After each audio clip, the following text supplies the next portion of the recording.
sure most of you have seen a thrilling plane crash movie at some point. If you've watched a few, you've probably noticed that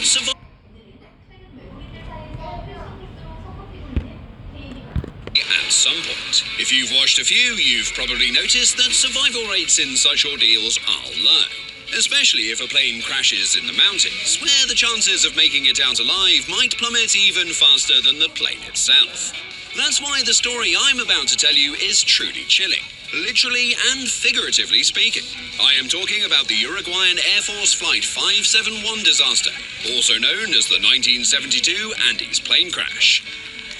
This event became one of the most extraordinary survival stories taking place in the vastness of the Andes mountain range. And just like the plane, we are going to dive right into it.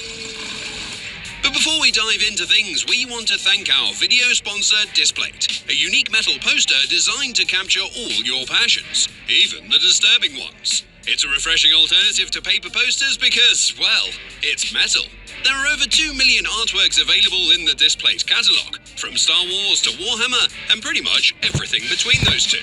Oh, and if you're not a handyman, Displates work with magnets. No drilling, no holes, no ego crushed. This way you can also swap your Displate for another one if you feel like it. Displates are printed in the EU, so it only takes 4 to 5 business days to get them, if you live there, of course. Displate is also launching a new product line called Displate Texture. These are premium Displates with tactile textures, 3D contours, and matte and gloss effects available in L sizes as well. Use the discount link in the description or use our code MITSY to unlock exclusive access to the best Displate deal before it's gone. Now, let's get back to the survival story, shall we? On October the 13th, 1972, a plane departed from Montevideo, Uruguay, carrying a rugby team to play a friendly match against another team in Santiago, Chile. To cross the Chilean border, the aircraft had to transcend the high peaks of the Andes mountain range.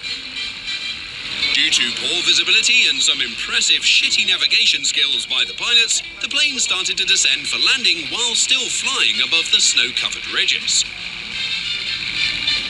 Turbulence was now rocking the aircraft more and more, and the young guys of the rugby team were joking about how they were about to crash into the Andes, which sounds a bit ironic, considering what was about to happen to everyone on board. By this time, the clouds were moving behind the plane, and instead of seeing a runway, the pilots enjoyed a beautiful panoramic view of a 3,000-foot rock formation right in front of them. With roaring engines, the rear part of the aircraft struck a ridge, scattering the fuselage and wings. Weirdly enough, the impact turned the front part of the fuselage into the world's largest bobsled, while the tail section went skydiving together with its passengers. The front part violently buried itself in a deep blanket of snow, killing and wounding several passengers, including the pilots.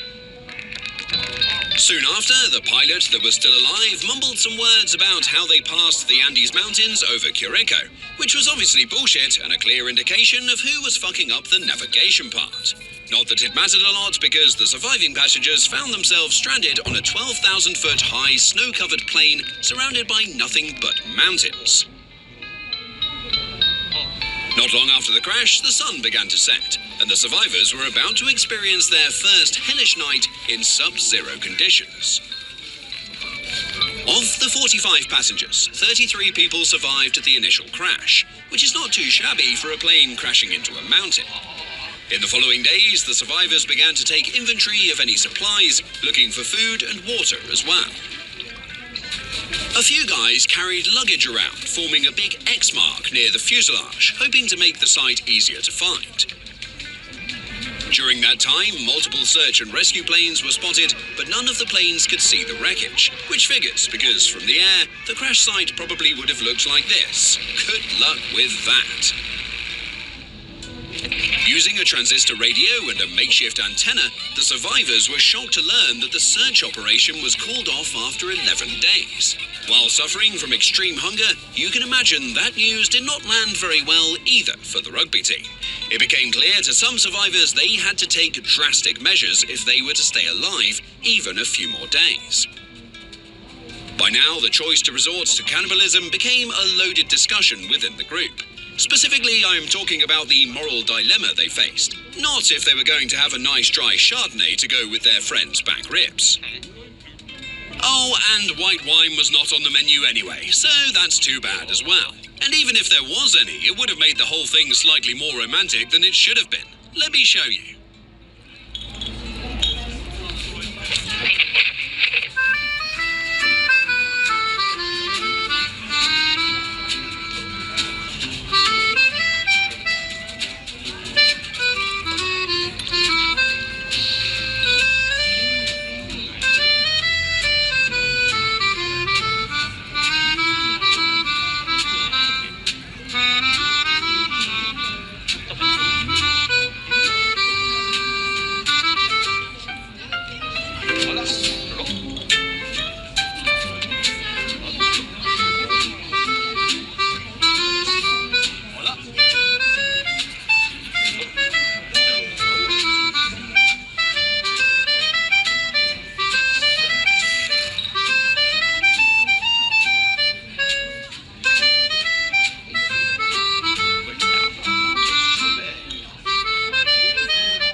Yeah, I think you get the point by now.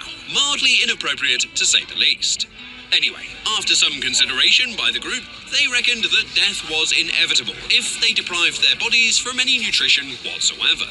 For that reason, they were going to cut flesh from the bodies of the deceased. They started with the pilot, probably because he was the least popular in the group, crashing the plane and all. Not long after, they began to cut up the bodies of their fellow passengers. By eating human flesh, they regained strength and survived the following days and night. After more than 2 weeks, an avalanche filled the interior of the plane with snow, killing 8 more people.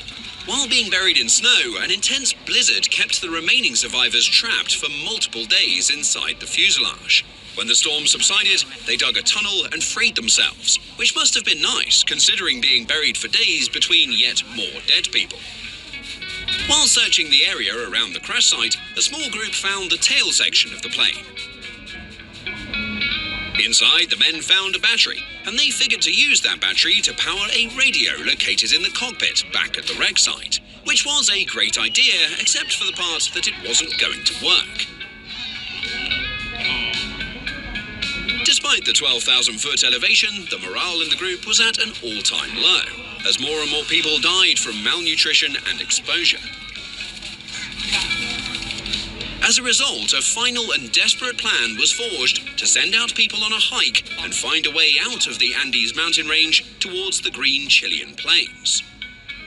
Knowing they would not survive even one night out in the open, the survivors used isolation material from the plane's tail section to sew themselves a sleeping bag. They climbed for 3 days just to reach the first summit to the west. On top of the ridge, they hoped to see the green valleys of Chile.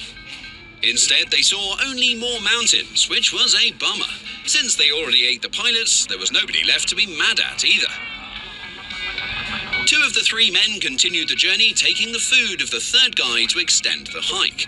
They slowly descended into a giant valley and disappeared as 2 little dots surrounded by glaciers and snow.